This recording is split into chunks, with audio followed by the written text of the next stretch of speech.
Well, Zac Gallen tossed 6 innings of no-hit baseball, and the Diamondbacks hang on to win the series over the Giants by 6-4 here in the finale. We have more in 30 seconds. Don't go anywhere. Let's go.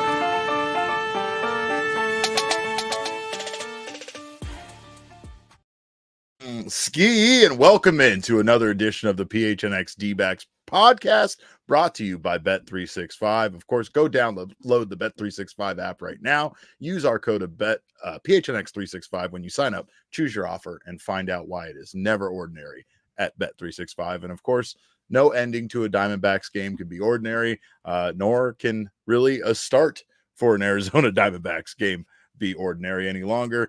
Diamondbacks win tonight by a score of 6-4. Of course, my name is Derek Monty, occasionally known as your mayor of PHNX. This man in the box next to me is being air conditioned properly now in his own home that he owns. It's the one and only vice mayor, aka the Thunderstick, Jesse Friedman. Never a dull moment around here, Derek. Never a dull moment. Can't just be an easy win. Can't be one of those games because that's the direction this one was started in. Once again, the Diamondbacks look like they were just going to kind of roll over the Giants in this one. They had an early lead and they kind of maintained that. Zac Gallen, despite walking a whole bunch of guys, cruised in this one. Again, no hits allowed in 6 innings of work. He was absolutely outstanding. Of course, we'll get into that. Corbin Carroll extended his hitting streak in this one to 14 games, and now his on-base record, Jesse, is up to 43 games. It's just crazy. Like when we say July 9th, we mean July 9th. It would feel a little bit shocking at this point if Corbin Carroll started a baseball game and did not come away with a hit. Yeah, right. Or walk. It feels like it feels like it's 2 is sort of the baseline. Like 2 is the expectation at this point. 1 maybe feels like a bit of a disappointment. Yeah. And if there isn't at least 1 extra base hit, that also seems a little bit sort of like a disappointment for Corbin at this point. He continues to hit really well, and the Diamondbacks as a whole, their offense continues to do big things. We talked yesterday about how they are the highest scoring offense in all of baseball by a wide margin, and sure enough, once again today, I mean, it wasn't 8 runs today, it was only 6, but if you score 6 runs every day, you're going to win a lot of baseball games that way, and that's a very big reason why the Diamondbacks are in the position they're in right now. You're absolutely right. And this game ended up being way closer than it should have been.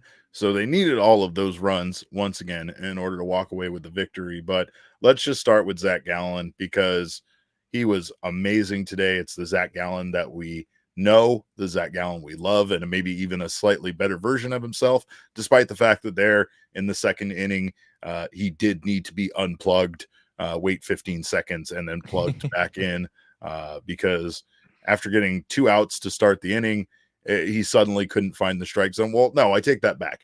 He couldn't find the strike zone when he needed to put the batter away. He was up like 1-2. I think he was 2-2 in the count. Like he was in all. It wasn't like he just couldn't find the strike zone at all. He just couldn't put guys away there in the second inning. Almost walks 4 straight batters, walks 3 straight batters, and then luckily gets Curt Casali to strike out, and that was a blessing because that pitch was nowhere near the strike zone. Yeah, that second inning was very bizarre for Zac Gallen. I mean, I think it sort of just embodied what the last couple of months have been like for him, where things look pretty normal, right? He faced Tyler Fitzgerald to start the inning. Fitzgerald flew out in foul territory. Then you get a shallow pop-up from Lamont Wade Jr., things that we're used to seeing for Zac Gallen. And then suddenly, as you said, it wasn't like he was just spraying the ball all over the place and couldn't throw any strikes at all. He was up, I believe, 1-2 in the count to Luis Matos, Marco Luciano, and Brett Wisely.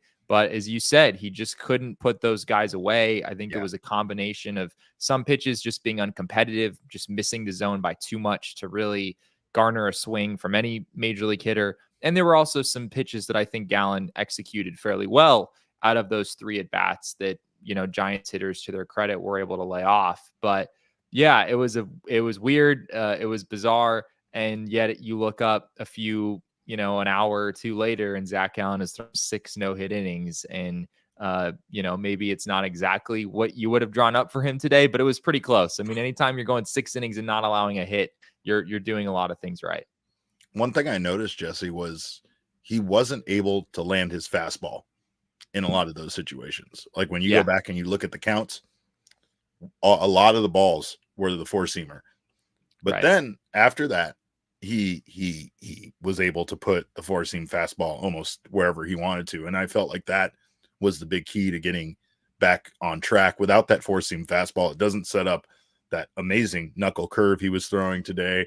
It doesn't set up the changeup. But once that was dialed in, he was getting ahead in the count to every batter, sat down 10 in a row after that little weird, stretch that he had there in the second inning, and was incredible. Struck out the side in the 4th inning, just looked like himself. And I mean, much like the last outing that he had, which was kind of a disaster, but as he described it, it was like 2 different games that he pitched. Right. This was another one of those situations where as the outing went on, he seemed to get stronger. His pitches seemed to like confuse batters even more. I believe they brought it up. Candy brought it up on the broadcast that like he was able to land all 4 of his pitches for strikes. And at that point, he was just dangerous because you kind of had to swing at everything he was throwing.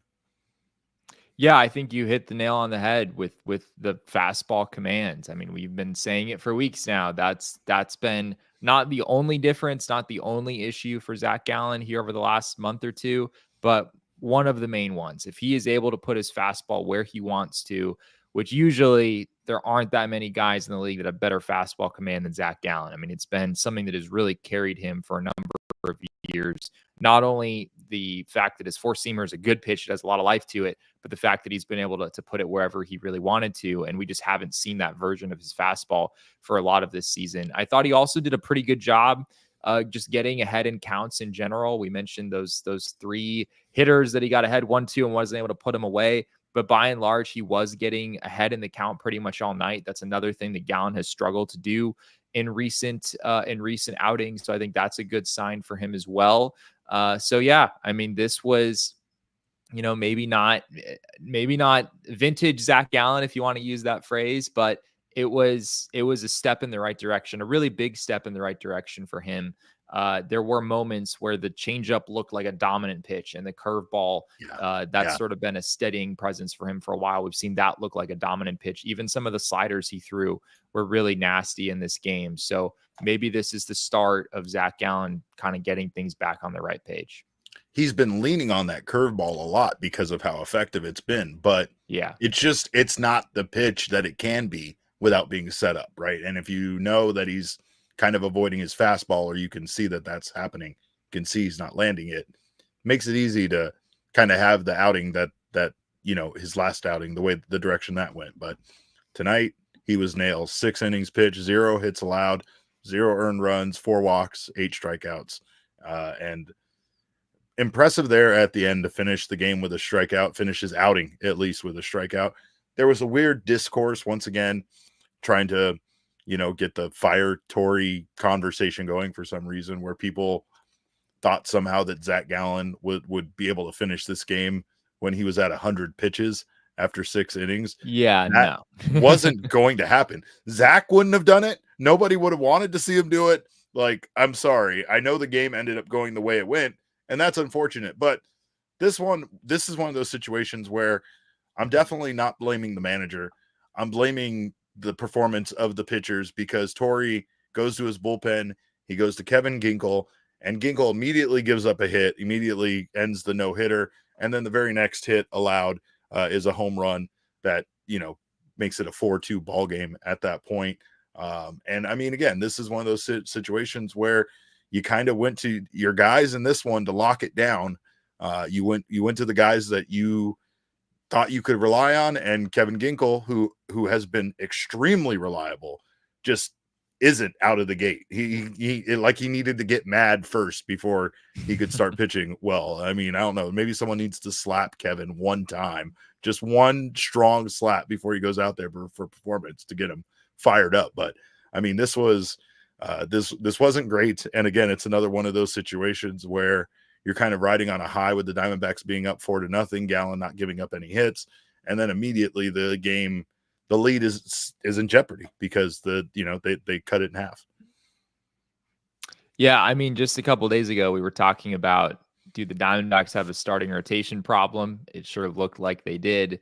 And now the question is, do the Diamondbacks have a bullpen problem? Oh, It sure man. looks like they do. Yeah, And I know they this do. isn't just a question of the last couple of days. Some of these guys have been shaky for a while now.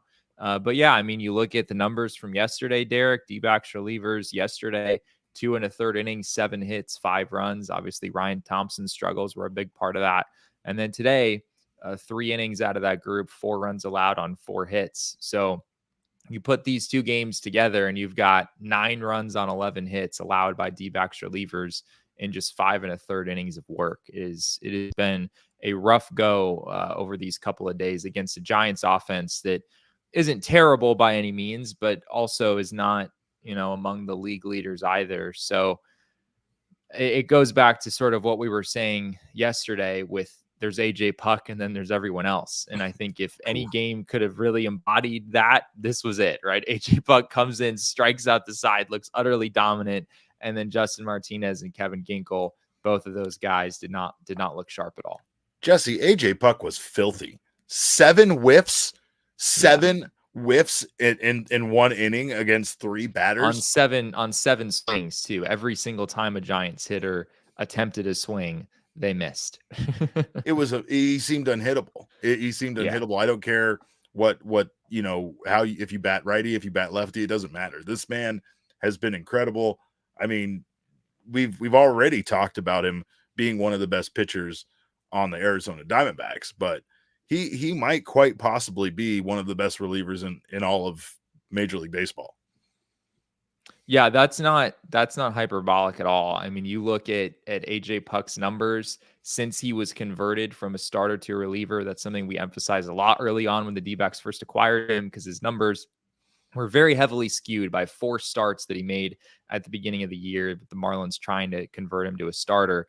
Since being moved back to a reliever, he has gone 45 1/3 innings, 25 hits allowed, 8 earned runs, 8 walks, 56 strikeouts. That's a 1.59 ERA. Just incredible numbers. I mean, he has clearly been for the Diamondbacks and in that stint with the Marlins before he was traded, he has been one of the best relievers in all of baseball this season. I mean, these are like Josh Hader-esque numbers. Maybe the strikeout rate is a touch lower, but you look at like Josh Hader at his peak. I mean, these are similar numbers that we're seeing this season from AJ Puck. So he has been outstanding. He has been everything the Diamondbacks could have possibly hoped for. If you're the D-backs, though, you're hoping that a couple of other guys, prove themselves down the stretch and start to look a little bit better. Especially Justin Martinez, because he is a guy who, once again, Torey today refused to name closer. It's like Torey does not even want to address that situation. Apparently that was addressed again today. Yeah. He just wants to manage the team. He just wants to manage the goddamn team. Leave the man alone. He doesn't need to name names, give people titles. He'll go to who he wants to go to when he wants to go to them. And that person is always Justin Martinez, who is, in fact, the closer, whether you want to call him that or not. But things got dicey for him tonight, Jesse. And I mean, we have not really seen him go out and have those same dominant innings that we saw him have when he wasn't in this role. It doesn't mean he hasn't been effective, right? He's been able to get the job done, but lately it's not clean. He gave up, 2 earned runs tonight in the inning. If the Diamondbacks offense didn't keep things rolling, which we'll talk about a bit more here shortly, this probably would have been his first blown save with the way that this one went, with how close this game was. Yeah, Justin Martinez continues to look pretty shaky. And again, he hasn't blown a save since the Diamondbacks moved him into the closer role in August. Although I guess maybe I'm not supposed to say that because Tori's not using the word closer, but I guess I am. Um, but yeah, I mean, I think for the Diamondbacks, as well as Justin Martinez was pitching, and in some ways has continued to pitch, although certainly not these last few outings, there was always a risk, right? With taking a Yes. guy who's 23 years old and plugging him into the most important role in your bullpen. And yes, he has nasty stuff and he's gotten a lot better at commanding it, but you still see it from time to time. You still see the Justin Martinez from last year from time to time, right? There was a splitter that he threw tonight that went to the backstop because he threw it so high. That every once in a while he just throws a pitch that's completely uncompetitive, and we've seen more of that here in these last few outings. As you look ahead to October, Derek, like I have to imagine that you and pretty much every fan of this team, like I don't know how good you feel about Justin Martinez being the guy in the ninth inning in October in the most important moments of your season. Still better than Paul Sewald, Jesse. I still feel better than Paul Sewald being in there. And I can't lie about that. And you know how much I love to jump around. It was my favorite thing to do. That song's ruined for me. I can't even listen to it when I work out anymore. But what does get me pumped up is this offense that continues to score, Jesse. You can't stop them. They did it early. Again, they get that one run in the first inning. they give Zac Gallen the lead. They give their starting pitcher the ability to have that lead. Gino adds to it there in the second inning. But again, Corbin reaches base safely right away. Like you said, he doesn't even waste time. And I mean, 43 straight games of reaching base. I know that's not that big of a deal because of the caveat that it's just reaching base safely, but still, it just shows that lately Corbin is so dialed in that he is helping this team win by being a base runner every single night, at least once. But like you said, that's usually a bad night for him. Usually you expect him to be out there a couple of times, get a couple of hits. And this one, he did get a hit, extending that hitting streak as well to 14 games. Yeah, and you're seeing him use his legs a lot more as well. Yeah. He had 2 more stolen bases in this game after having 2 stolen bases yesterday. That's a really big part of his game, obviously. He stole 54 bases just a season ago. We haven't seen it a ton, even as he's heated up, because he's hit so many extra base hits that, when you hit a home run, there's no base to steal. When you hit a triple, you're probably not stealing home. So he hasn't had as many opportunities to really flex that muscle, but you're starting to see it more now that he's, adding a little variety. It's not just homer or bust. You're starting to see him get on base via the walk, which I guess he's been doing sort of all along, but, with singles as well from time to time. So he continues to look just outstanding for this Diamondbacks team. And as I think about Ketel Marte potentially joining this team soon, which we got some reporting in San Francisco today that it sounds like he will join the team during the road trip. I imagine that would be in Houston. We didn't get any firm confirmation on that, but it at least seems like a possibility. I mean, the thought of having this version of Corbin Carroll with this year's version of Ketel Marte at the top of the lineup every day, that's something we really haven't had the entire season with Corbin going through the struggles that he did. I mean, it was a great 1-2 punch for the D-backs last year, but it could be a whole other level here in 2024. Yeah, you're not wrong. Corbin has been incredible for this team. Oh, sorry. I just saw the Padres won. Shocking. They did. They were down 5-0 in the 5th inning to the Detroit Tigers. And in my head, it was about a 50-50 game at that point, Derek. Yeah. Like, and then Jackson you get up 5 runs midway through against the Padres. Like, you're in a good spot, but you're not anywhere close to winning that game. Yeah. And sure enough, Jackson Merrill 3-run homer in the middle of the game. I think Manny Machado drove in 2 with a 2-run single or something. And then just give that man the NL Roy already. He deserves it. He earned it. And that's gross for me to say. And I know there's hate coming my way right now simply for praising any baseball player that's not a Diamondback. So let me get back to praising Diamondbacks.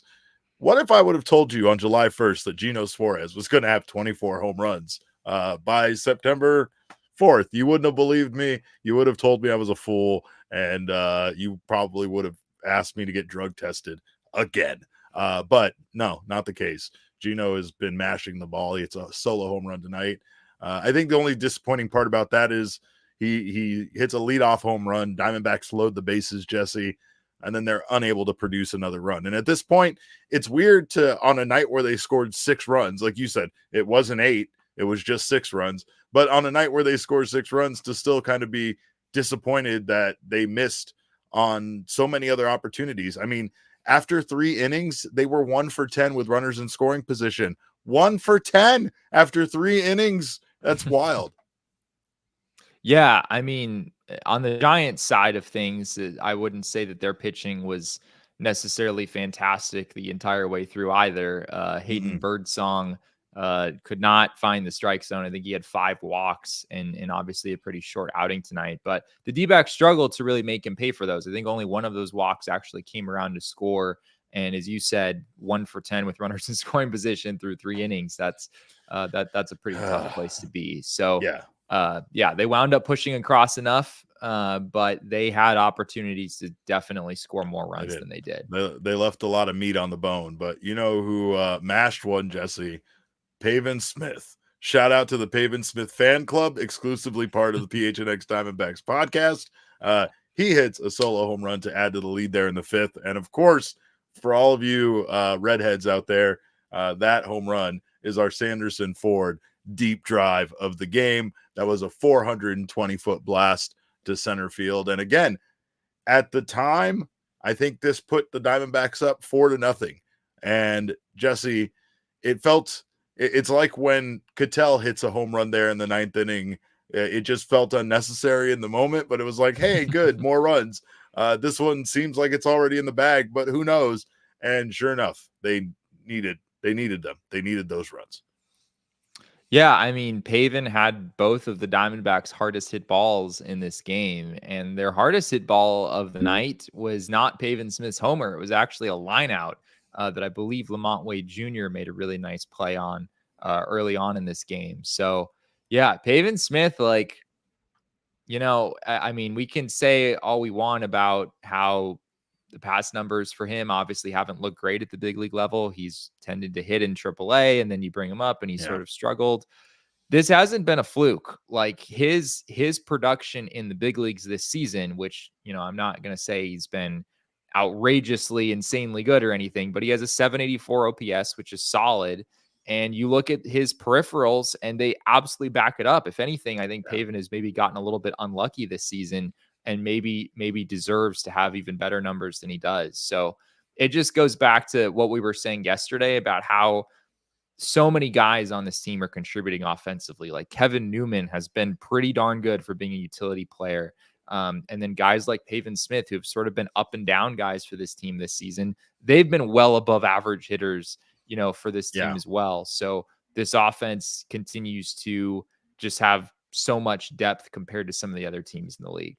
And yet you can still feel unsatisfied with the way that they performed tonight, because when you look around, you look at what they left out there. Josh Bell adds a run there, but he hit into a double play. But he still got He's hit into a few of those. Yeah, he gets the run in, right? Like they get the run in, but in the 8th, if they would have lost this game, the 8th inning where Gino hit what looked like a home run but wasn't a home run, might have well just been the baseball gods literally saying, no, you can't have this one, because it literally looked like that ball got swatted from going for a home run back into play, bounces off the top of the wall. Diamondbacks don't get much, but they do get an RBI ground out from Jose Herrera to make it 5-2.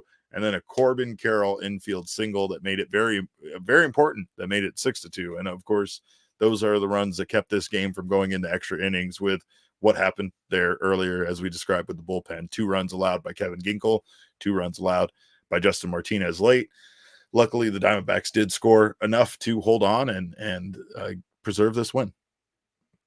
The thought definitely went through my head in that inning. So you had Pavin Smith, who drew a walk, I believe, and then he stole second base. You had a runner at second with nobody out. Gino Suarez comes up, and as you said, he hits what appeared to be a home run, but then it somehow bounces like on the top of the fence and then bounces back into the field of play. and Pavin didn't score. Pavin was on second base, but on a near home run, Pavin only advanced to third, and Gino was able to get into second. And as the inning was progressing from there, Luis Guillorme came up and had a rough at bat and struck out. Jose Herrera was due up next. It very much looked like the Diamondbacks might not score at all in that inning. And it occurred to me, like, how many times in Major League Baseball has a team had a runner at second with nobody out, hit a double, and not scored at all in that inning? Yeah. Like, that has to be an astronomically, like, maybe it's happened before, but I don't know. That would have been really crazy. Obviously, it didn't work out that way. The D-backs, as you said, they were still able to push across both of those runs.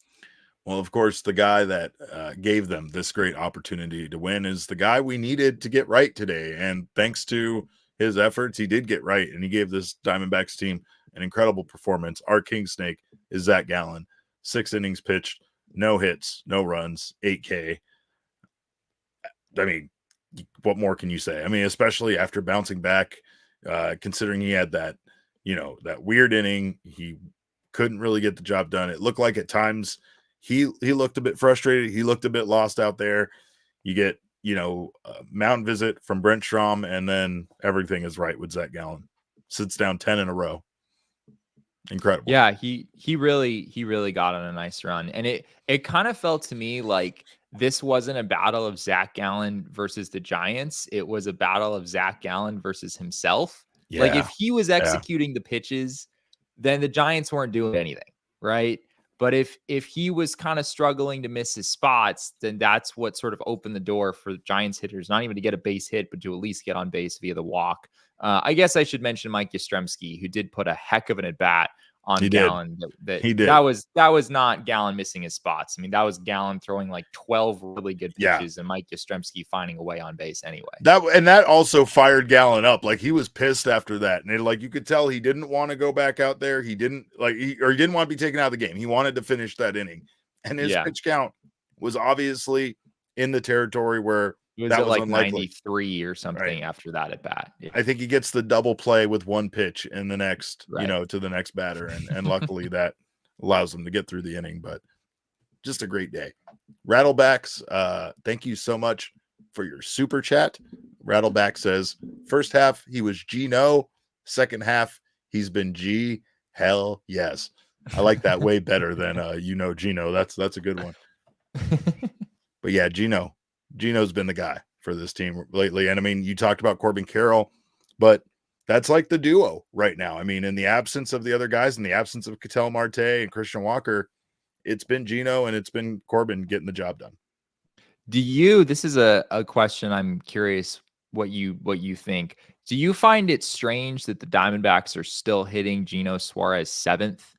Like, despite the fact that he's been the most productive third baseman in all of baseball for the last 2 months and is leading baseball in RBI by, I believe, a pretty wide margin since July 1st. Like, they haven't budged in his lineup position really at all. Even with Christian Walker getting hurt, Gino Suarez continued to be near the bottom of this lineup and was hitting 7th again today. I guess I am considering the shifts in the lineup that we've seen. We've seen Perdomo moved up. Like, if there was anybody I didn't want moved just based on, I guess, karma, just based on but like a weird sense of the success he's had there, it would have been Perdomo in the 9th hole doing what he's done for this team. Sure. I do think that it is a bit strange considering that they did have the losses that they had, and they could have moved Gino into, a cleanup role, hitting their 4th or 3rd, especially considering the way he was hitting. I don't really know the reason for him to be hitting in the lower in the lineup, but I mean, maybe once again, it's just about how Torey likes to construct his lineup. Like, we see it differently, and it's a fact, right? Like, if you're hitting higher in the lineup, you're getting more at bats, period. Like, you're getting crucial at bats late in the game. You're getting more at bats than guys lower in the lineup. If you guys are, having one of those days where you're not getting a lot of at bats. So I understand it from that perspective. But I do think that Torey views it differently. I've heard him talk about kind of viewing his starting lineup as 2 starting lineups instead of it being like a top half and a lower half. Like, he's literally trying to kind of do, leadoff hitter, with a second, a number 2 hole hitter, with a cleanup hitter, all that kind of as the first half and through the second half of the lineup. I don't know if it's the best idea. There are some unconventional things about the way that Torey Lovullo manages teams that we do not see eye to eye on. And basically that's because certain things have been proven to work, and Torey refuses to at times, like he will walk his own path as a manager. He will do things based on what he feels is going to be success, not necessarily what's the conventional, route for a manager to take. I just, Yeah. I don't know. At this point, I just want to see Ketel back, and I hope Ketel can get back and be Ketel. I think that's going to be important. How long is it going to take for him to get back online? How long is it going to take for Christian Walker, to start, contributing the way that we're used to him contributing? He struggled in his first game back early on, but man, I mean, by the end of the game, you could see him getting better and better, his swings lining up better, and things, looking more Christian Walker like. Yeah, I mean, it was a little odd not having him start in this game. That he sort of just came in late as a defensive replacement. Torey was pretty clear with us while he was back in Arizona and the team was back here, that there was going to be a return play sort of program for Christian Walker. The Diamondbacks want to be careful with him, which I can understand. I mean, Torey really put it on himself that Walker got hurt in the first place. Walker had played in every single game that the Diamondbacks had up to that point. So they want to make sure that they, set him up well for the playoffs to be able to stick with this team the rest of the way and not have any hiccups. And to Josh Bell's credit, I mean, it hasn't always been pretty. There've been maybe a few more ground balls lately than you would care to see, but he still is finding ways to be a run producer for the D-backs in the middle of this lineup. So he's done a really nice job stepping in. Well, of course, we thank you guys for being here in the PHNX Sports YouTube channel. If you haven't subscribed to the channel yet, I implore you to do so now. Sign up for notifications. That way you don't miss whenever our shows go live. And of course, hit that like button. Gallen's fired up. He's ready for you to hit that like button. And we all are. Of course, if you are listening on the audio podcasting side, there is no like button to hit, but you can leave us a review. We appreciate those reviews. Those 5-star reviews mean the world to us, especially my campaign for mayor of PHNX, which is really the most important part of this show.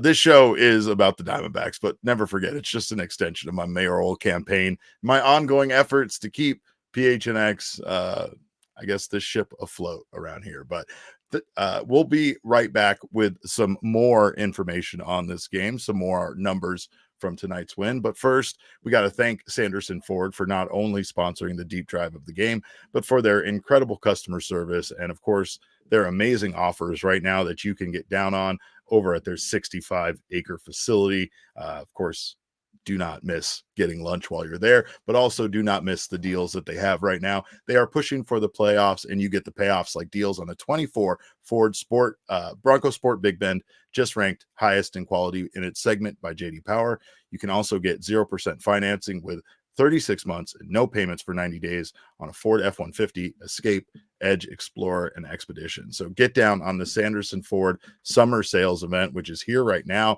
And of course, they are teaming up with the Boys of Summer for a final Playoff Payoff Sale. Purchase or lease any new Ford and get Ford tickets for your family to see the D-backs push for the playoffs. Get 0% for 36 months for OAC from Ford Credit. See dealer for details. And of course, check out our guy Lauren over there. He'll make sure that you get a test drive in whatever vehicle you want to check out. And that's important.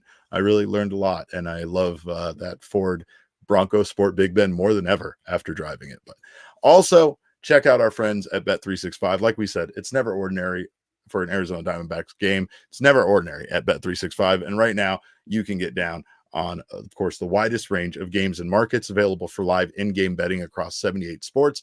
They also have their baseball early payout offer where you are a winner if your team goes ahead by 5 runs with an instant payout. parlay and same game parlay selections will be marked as winners. So get down on the Bet365 app right now. New customers can choose between two offers when they open an account at Bet365. Can use that code of PHNX365 when you sign up, deposit $10, and choose either between a bet and get offer where you can place a $5 bet and you will get $150 in bonus bets instantly, or a first bet safety net offer where you can place up to $1,000 bet, and if your qualifying bet loses, you will receive a matched refund in bonus bets. Download the Bet365 app and use code PHNX365 when you sign up. Choose your offer and find out why it is never ordinary at Bet365.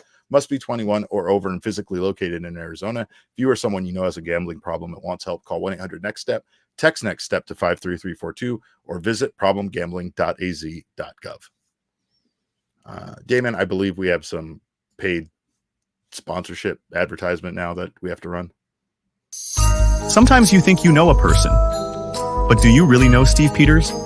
The positive campaigner, the man who will bring us all together.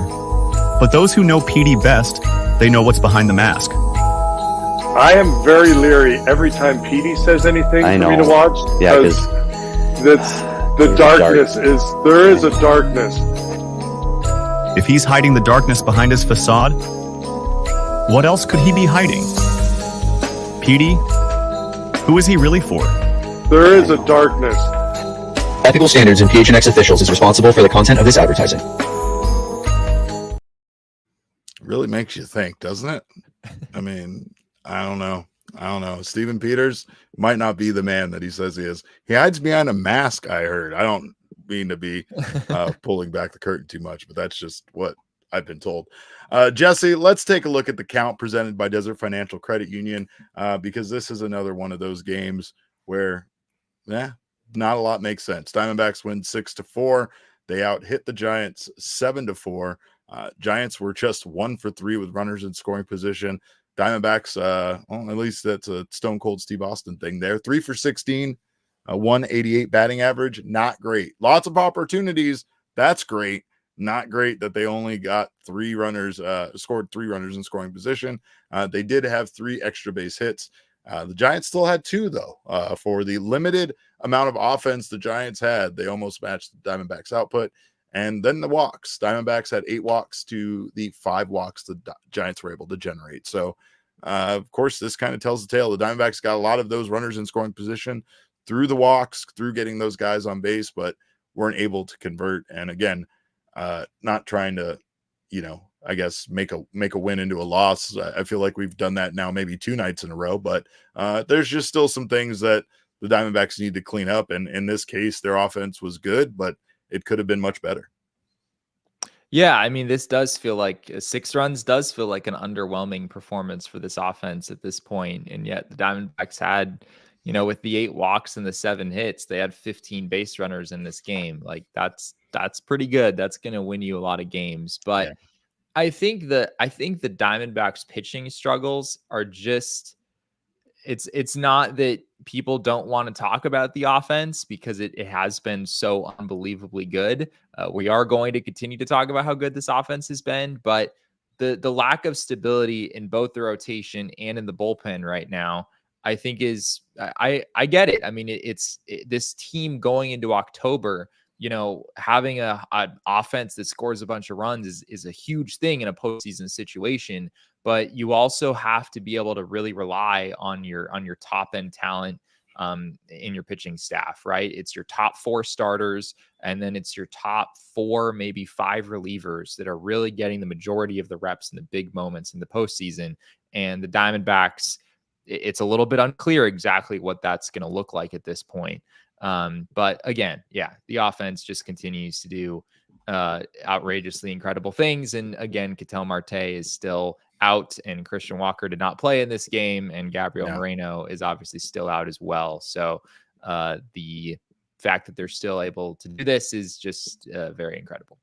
Well, and the offense needs to do it with the way things have gone with pitching lately, outside of Ryan Nelson performances, which you still can't trust the bullpen. And tomorrow is going to be interesting, considering the amount of guys that are going to be down out of the bullpen. No Justin Martinez tomorrow, probably no AJ Puck, probably no Kevin Ginkel. So it'll be interesting to see who Torrey turns to and what kind of outing Merrill has for this team tomorrow in the finale. But El Gallo 4978 brings up a great point. He says it's crazy that both the Mets and the Braves have the tiebreaker. It's so crazy. Yes, crazy, you could say. Terrifying is another thing you could say, because again, these teams are all winning. Everybody keeps winning. Yeah. The Dodgers were the only ones that lost tonight that have any relevance here when it comes to the Arizona Diamondbacks in their position in the race for the playoffs, essentially. And that's still kind of to a point of being out of reach that shouldn't be what their focus is, or I think our focus as a fan base. Our focus needs to be on, wishing all the bad things in the world on the Mets, on the Braves, on the Cubs. Sorry, Cubs guys. I love you guys over there. We had a great time out in left field, but I have to wish all the bad things upon your team that I can, because the Diamondbacks need, they need to continue to win here. The things are getting very close, and they need to keep pace. Did you see that the Cubs threw a combined no-hitter tonight? Yeah. Shota Imanaga, I think, went 7, and then I started having that little relievers thought stepped for in. us. I was like, please, Jesus, I've seen what you've done for others. Can you do that for me? And he didn't, but he still gave us the win tonight, and that's all right. I will also say that despite what I say about like not caring about the Dodgers, I lie. I totally want to catch the Dodgers, but of course I'm a liar. Well, you know that. Not when it comes to being mayor. I'm a very truthful mayor, but I'm a liar as a pro wrestling guy. I'm also sometimes a liar as a fan. But we know the numbers, Jesse. They never lie. Tonight's number that doesn't lie. What do you have for us? Tonight's number is 1005. That's 1.005. And this, Derek, is Eugenio Suarez's OPS going back to July the 1st. Let's go, Gino. 91 OPS. Let's go. At the end of June going into July. And since then, he has, as I said earlier, he's been the most productive third baseman in all of baseball with an OPS just over 1,000. His slash line in that span is 306, 359, 646. He has 18 home runs and a league-leading 55 RBI. That's in a 56-game span. So basically driving in a run per game on average. He's been outrageously good. And, I could have envisioned, like, if you had asked me in late June, early July, I wasn't exactly thinking that Eugenio Suarez was going to turn things around, if I'm being totally honest. I don't think anyone was really thinking that at that point when his OPS still started with a 5. But I probably could have envisioned — you're a liar, Derek. We've already that. I think I could have envisioned Gino bouncing back and being good enough for the Diamondbacks the rest of the way. Like, good enough to justify holding on to him and looking back at the end of the season and being glad that you didn't let him go.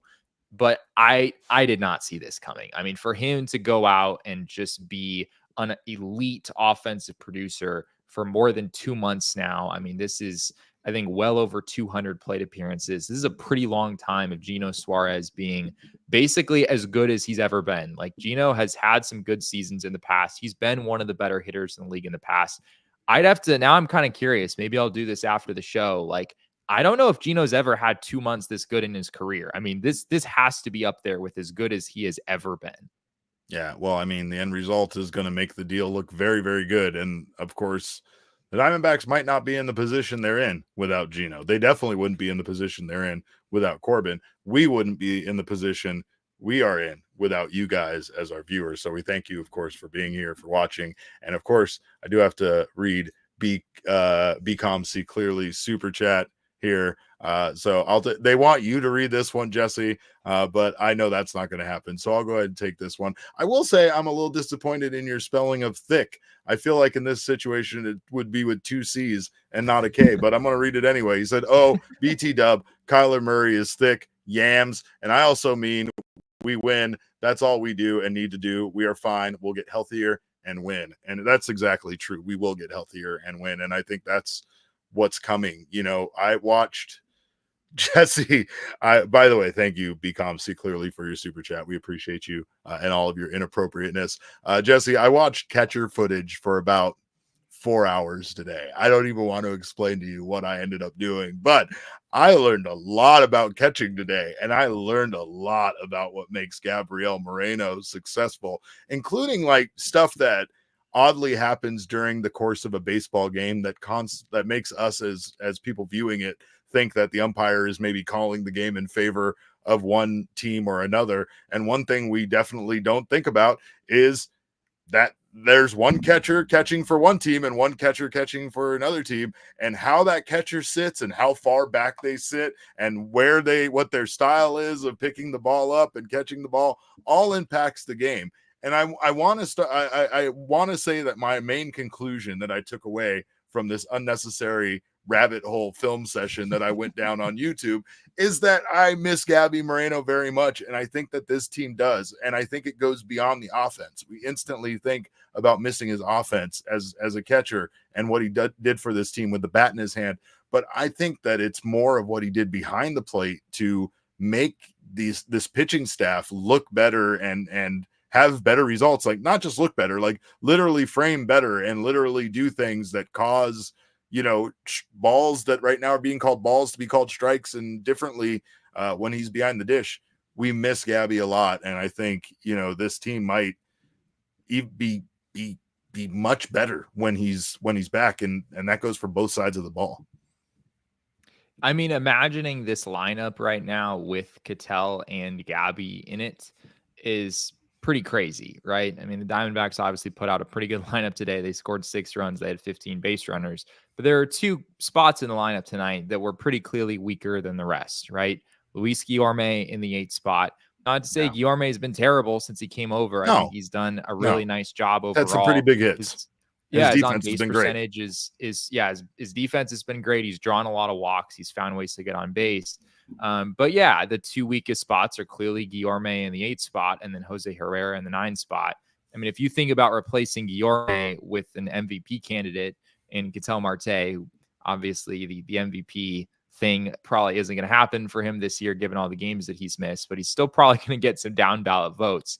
You're replacing Guillorme with that guy, and then you're also replacing Jose Herrera with a guy in Gabriel Moreno, who, in addition to everything you're saying about the defense, which the Diamondbacks have so clearly missed, especially in this last week or two, you're talking about a hitter who was on an absolute tear when he got hurt in the first place. So yeah, for as great as this lineup has been, imagining what it could look like in a couple weeks or however long it takes to get both of those guys back, it's pretty crazy. Piece of Yoshi says Luis Guillorme, Tucker Barnhart, but at second base. And I don't know why that made me laugh a lot, but it really did. And that's great. Both guys, like, I remember Barnhart for a while running an on-base percentage that was pretty high because he was drawing a lot of walks, and Guillorme has kind of done the same thing so far with the Diamondbacks. I guess he did. Yeah, he had a walk in this game as well. So yeah, I maybe see some similarities there offensively. I think Guillorme is probably a lot better at fielding his position than Barnhart was, though. All right, well, we got to pay some more bills, but when we come back, we will talk about this wild card race and how close it is. But first, I'm thirsty. You're thirsty. Look, Jesse's drinking water right now. He could have himself a thirst buster. Well, that's what they used to be called. I'm sorry. It's America's Thirst Stop, but they're called Polar Pops now. I just revealed my age once again. I hate when I do. Of course, make sure to grab yourself a Polar. I think I remember that Circle K. They used to call them Thirst Busters. Yeah, back in the day. But we have Polar Pops now. We have Frosters, which is my personal favorite. Of course, you also can save on some gas. You can save on those drinks. You can save on some snacks, all by joining the Inner Circle. Do so right now for free by downloading the Circle K app today. Terms and conditions apply at participating locations. Visit circlek.com for details. When you do, you'll save 25 cents off per gallon on your first 5 fill-ups. You'll save 3 cents off per gallon every day after that. And then every time you come in the app, there'll be some deals. There'll be some free snacks. There'll be some stuff for you to stop by Circle K.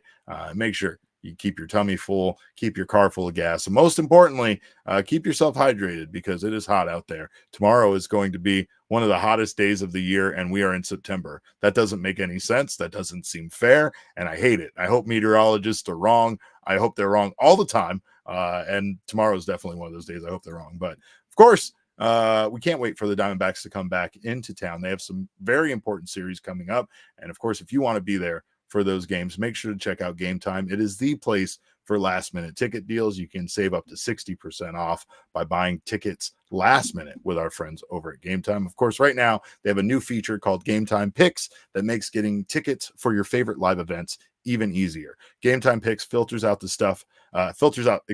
fluff to show you only incredible deals on great seats, so you don't have to waste time searching through thousands of tickets. So take the guesswork out of buying tickets with Game Time right now. Download the Game Time app, create an account, and use code PHNX for $20 off your first purchase. Terms apply. Again, create an account and redeem code PHNX for $20 off. Download Game Time today. What time is it? It's game time.